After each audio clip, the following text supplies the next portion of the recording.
Download करें जनमत Haryana app.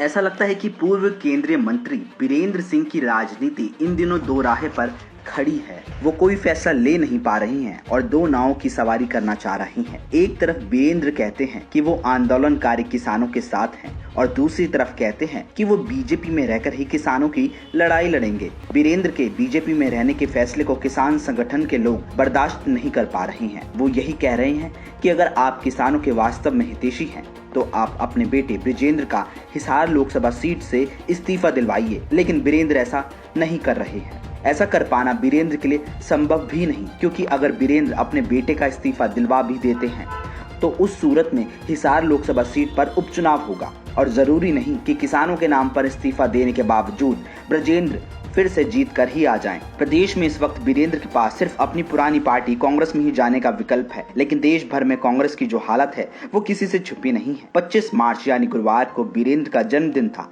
इस मौके पर सांपला में छोटू राम विचार मंच की तरफ से एक कार्यक्रम का आयोजन किया गया था, जिसमें किसानों और केंद्र सरकार के बीच बातचीत को लेकर चल रहे डेडलॉक को तोड़े जाने के लिए एक रोड मैप पेश किया जाना था। लेकिन संयुक्त किसान मोर्चे को कार्यक्रम का आयोजन रास नहीं आया और उन्होंने कार्यक्रम को किसी भी सूरत में ना होने देने का आदेश जारी कर दिया, जिसे कि आंदोलनकारी किसानों ने मान लिया और कार्यक्रम का आयोजन नहीं होने दिया। किसानों की तरफ से खूब तांडव मचाया गया, मंच को तहस नहस कर दिया गया। बीरेंद्र के समर्थकों के साथ हाथापाई की गई और काले झंडे भी दिखाए गए। सांपला में हुई इस घटना पर बीरेंद्र ने गहरा दुख जताया और कहा कि वो इससे बहुत आहत हुए हैं। वो तो कार्यक्रम में जाने ही नहीं वाले थे।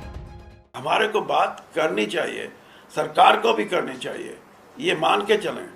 और मैंने कोई जो मेरे साथियों ने एक मुझे जो सुझाव दिया था वो कोई छोटी बात नहीं। उन्होंने यही कहा था कि हम छोटू राम जी की मूर्ति पे जाएंगे जहां मोदी जी ने 2.5 साल पहले मूर्ति का अनावरण किया था। किसानों के बारे में और छोटू राम जी के बारे में जो बातें कही थी उनको हम याद दिलाएंगे कि आज किसान बैठा है वहाँ, उसका कोई ना कोई समाधान निकालिए और समाधान तब निकलेगा जब वार्ता शुरू हो। और यही बात हम किसान संगठनों को कहेंगे, इसलिए वो गए थे।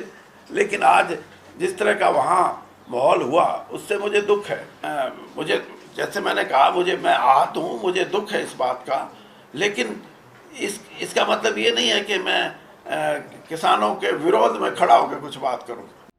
बीरेंद्र सिंह किसानों के मसीहा सर छोटू राम के नाती हैं और वो खुद को किसानों का बड़ा नेता भी कहते आए हैं, लेकिन बीजेपी में रहने को लेकर वो किसानों को समझा नहीं पा रही हैं। उनका विरोध लगातार बढ़ता जा रहा है, क्योंकि प्रदेश में एक तबका ये माहौल बनाने की कोशिश कर रहा है कि अगर आप बीजेपी में हैं तो आप किसानों के हितैषी हो ही नहीं सकते। इसी रणनीति के तहत जगह जगह पर बीजेपी जेजेपी के मंत्रियों, विधायकों और नेताओं का विरोध करवाया जा रहा है। अब तो सरकार को समर्थन दे रहे निर्दलीय विधायक भी लपेटे में आ गए हैं। वैसे भी गुरनाम सिंह चढ़ोनी और राकेश टिकैत जैसे किसान नेताओं की राजनीतिक महत्वाकांक्षा किसी से छिपी नहीं है। टिकैत और चढ़ोनी चुनावी राजनीति में अपनी किस्मत आजमा चुके हैं और दोनों को ही मतदाताओं ने पूरी तरह से खारिज कर दिया था। फिलहाल किसान आंदोलन को दोनों अपनी राजनीति चमकाने का बड़ा जरिए के तौर पर देख रहे हैं। इसको लेकर बीरेंद्र ने आंदोलनकारी किसानों को आगाह भी किया था।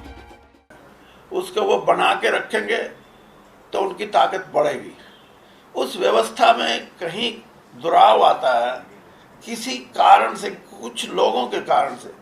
मैंने यही बात आपसे कही थी कि इसको कुछ ऐसे एलिमेंट हैं जो राजनीति को मद्देनजर रख के आंदोलन के माध्यम से एक आगे बढ़ने की कोशिश कर रहे हैं, वो सही नहीं है। बीरेंद्र सिंह ने माना है कि किसान के भेष में विरोधी दलों के कार्यकर्ता और असामाजिक तत्व घुस आए हैं, जो कि आंदोलन को कमजोर कर रहे हैं। लेकिन किसानों को ये आंदोलन उनके गले की फांस बनता जा रहा है। लगातार उनका विरोध बढ़ रहा है। किसान बीरेंद्र की सुन नहीं रहे हैं और उनके बेटे के इस्तीफे पर अड़े हुए हैं। अब देखना यह है कि बीरेंद्र इस स्थिति से कैसे बाहर निकलते हैं और किसानों को मना पाने में कितने कामयाब हो पाते हैं। ब्यूरो रिपोर्ट, जनमत हरियाणा।